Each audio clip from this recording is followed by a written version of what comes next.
Here's my review of Final Destination Bloodlines. Now, I'm just gonna say I thought this movie was just an absolute blast of a movie, and I went into this movie having not seen any of the other Final Destination movies. I've never seen them before.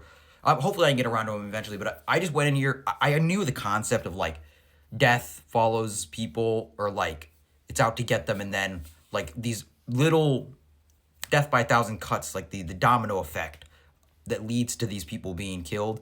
I knew that going in, so I really just went in just wanting to have a fun time, and I had a blast. I thought this movie was really, really fun. So this movie actually starts off in the 1960s, where a woman and her date, the woman Iris, basically we see them go to this super tall tower for this fancy restaurant, and she eventually, like, it all just goes down. She has this premonition of these terrible things happening, of just the building exploding from just like, it was all so cool. Just from this penny. Like, if you watch the movie, like, just from this one kid just threw a penny, and like, it was just seeing the little trickle down effect of just every little thing that went wrong, just from the kid throwing the penny to this.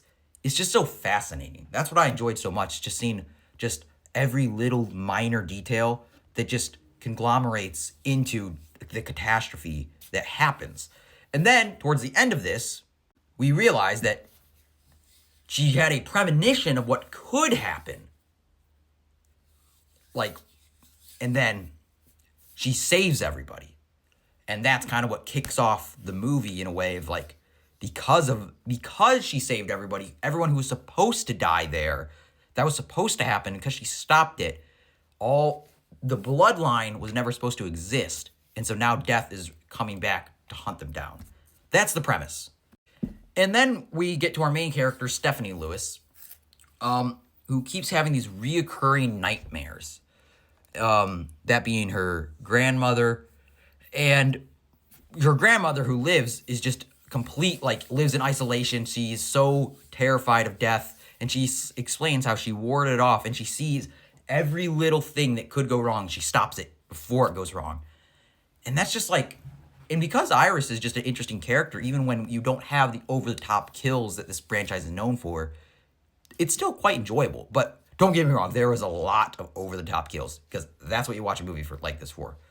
Like the little things, like when they're having a barbecue for the summer, and then just a piece of glass gets into the ice, and then gets put in a drink, and then you think it's going to go one way, and it just goes somewhere else in a completely different way. From a piece of broken glass, just from a little drop, to spoiler. Just so you know, all these deaths are going to be spoilers. That's basically what this movie is. Like, when you talk about, like, the plot of this movie, this plot is just, what you really go here for is just seeing each of these individual characters and seeing how they die.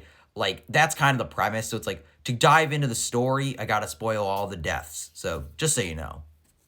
And we see how just the little things can happen, from the dad of Stephanie just not drinking the drink, but just eventually they drop it, he steps on it, chain reaction, then a lawnmower goes on his head.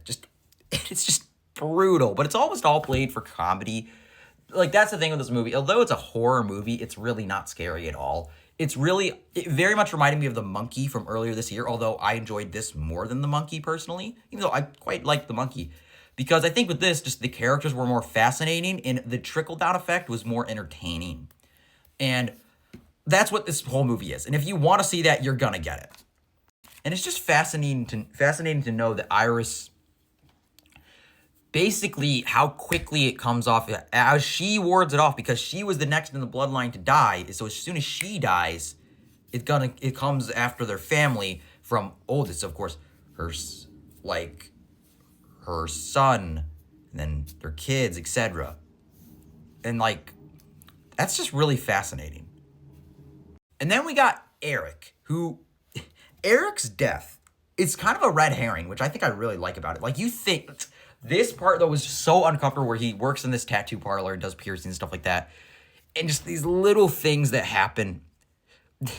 Oh man, it's just so eerie, and just like you see the setup.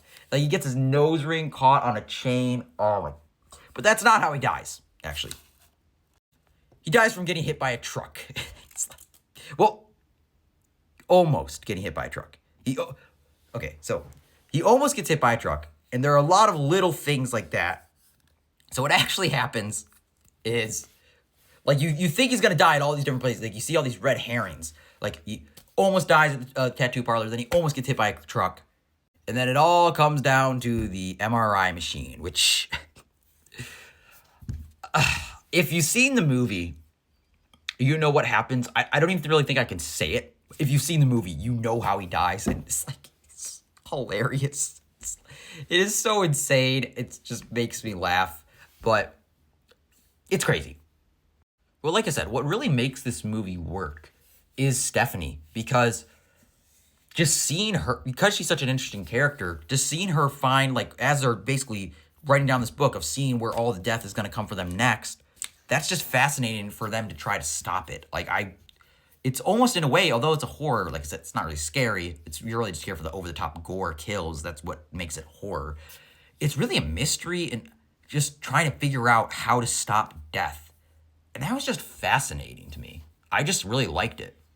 And there's a great cameo from Tony Todd. And although I haven't seen, like I said, I haven't seen the previous Final Destination, I know he's a part of them. And it has such an that's one thing that makes this movie so interesting, is it is so over the top, but it has such a beautiful message. Like, they even explain, it's like how you should appreciate life. And I thought that was great. It's almost more impactful because this is, of course, because the actor passed away in real life, but because this is such an over-the-top movie, part of it almost feels more real, because it's like when you have a serious moment, it, like, actually, you notice it more. And I thought it was a great scene. So yeah, that's the thing with this movie, and there are certain movies like this, or like other movies, completely different movies I review, where there's only so much I can talk about. Like, I don't want to spoil completely everything, because, I mean, I already spoil, all my reviews are spoilers. But a movie like this, and I already spoiled quite a bit of deaths, but there's a lot more to this movie. And it almost ends like I said, it has that message of appreciating life, but it almost ends like it doesn't really matter, in terms of, like, it ends on such a silly, over-the-top note, which I enjoyed. Like I said, I thought this movie was a blast. I loved it. It was awesome. It almost feels like it kind of undermines that, the ending, although, like I said, I thought it was awesome. So yeah, if you just want a over-the-top gore fest, it's not even, okay, it's not actually, like, it's gory, but it's not, like, gory in a way like The Monkey was from this year. It's more just, like, terrifying just because of how they die that makes it so disturbing. So yeah, it's like, this movie's not going to be for everyone, but if you like these kinds of movies, you're going to have a fun time with it. I had a really fun time with it, and I thought it was a blast. And yeah, I thought this movie was just a lot of fun.